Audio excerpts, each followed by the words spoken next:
Jesus explains the bridal relationship.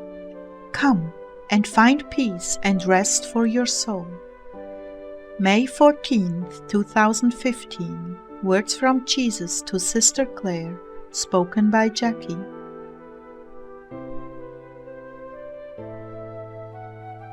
Clare began. During worship, I began to see the Lord clearly again, and the sweetness of His presence stirred my little heart into a flame of love and longing for Him. This was all His doing. On my own, my heart would be indifferent, but being close to Him, my heart catches fire. Tonight He was wearing a white shirt with the sleeves rolled up. I could even see the hair on His arms. His face is usually a little harder to see, but when I ask Him to make it clearer, He does. And the longer we are together, usually the clearer His face becomes. The problem is, the more clearly I see His face, the more overwhelmed I am by my longing for Him, and it hurts to be separated from Him. As we were dancing very slowly, He tilted His head downwards, so we were almost forehead to forehead.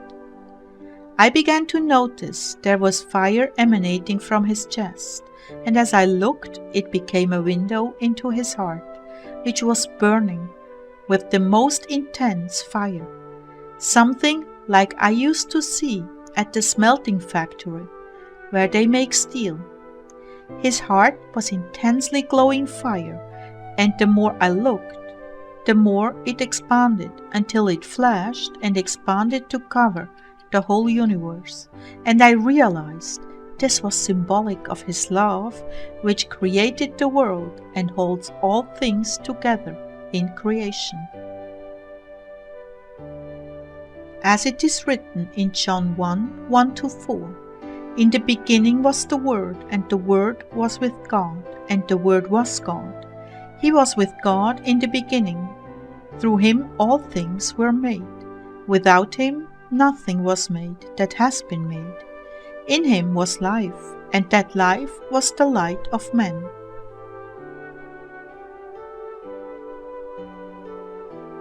And in that moment all of creation was revealed as having come from His heart like a blast of light, but nonetheless being sustained by His love as well. This is truly God I'm dancing with. But why does He choose to have this tender relationship with me, with us?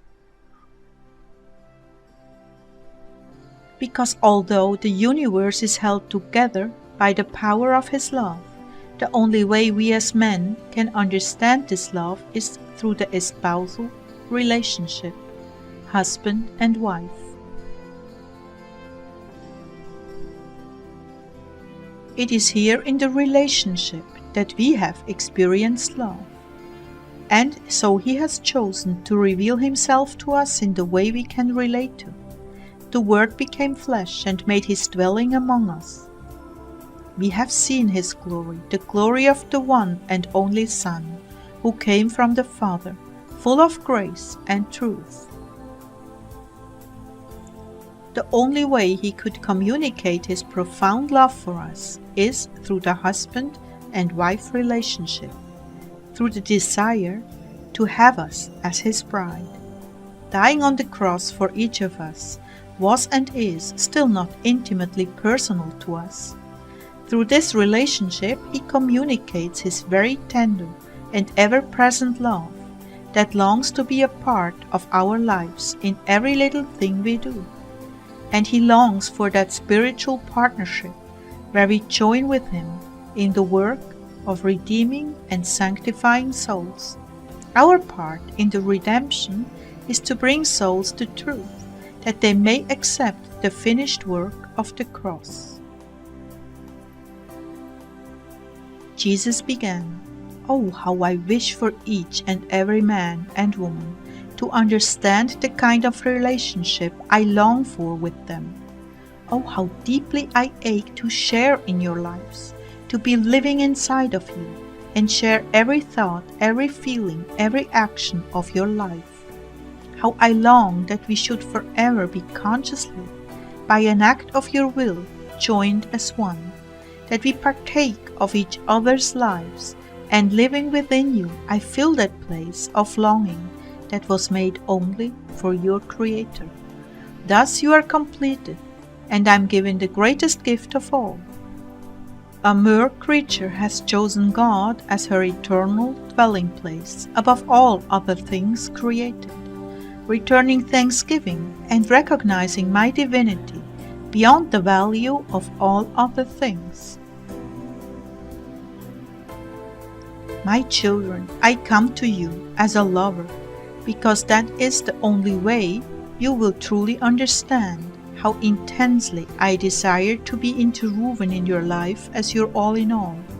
When I created Eve for Adam, a suitable partner, I was also demonstrating the union I desire between you and I. I could have given you the power to reproduce without specifying the need for a lifelong commitment, and you would have been very much like the animals. But instead I chose to demonstrate the desire I have to be united to you eternally, sharing in your life the joys and sorrows that life brings, and hoping that you would cleave to me beyond all things created, and together we would bring forth offspring. This is another reason I ask you not to be afraid of this relationship. It is so natural and necessary to complete your understanding of who I am meant to be in your life. This is the way it will be in heaven, depending on the degree of your union with me here on earth. If you have forsaken all, that I might be your all, in heaven you shall have all of me, that you can contain. If you have held on to earthly things and loved them more than me, your place in heaven will be pleasant, but the degree of glory will be limited by your choices on earth. None can understand this without going beyond the dimension of the human intellect. It is a grace, a God-given gift. As you draw nearer to me, I release more and more understanding of myself into your consciousness. As you cultivate your relationship with me, you become more and more mine, and I become more and more yours. And neither am I diminished by my presence with you while being with another, for I'm infinite and without limit, so you can experience the fullness of me, and simultaneously others can too. It is a mystery. Just receive it and know that I desire to be your everything. In return, I will give you everything that I am as well, and you will know me even as you are known. Come now into my embrace and cease your endless questioning. I am waiting for you. I have an ocean of peace to bathe you in, and you will find rest for your soul.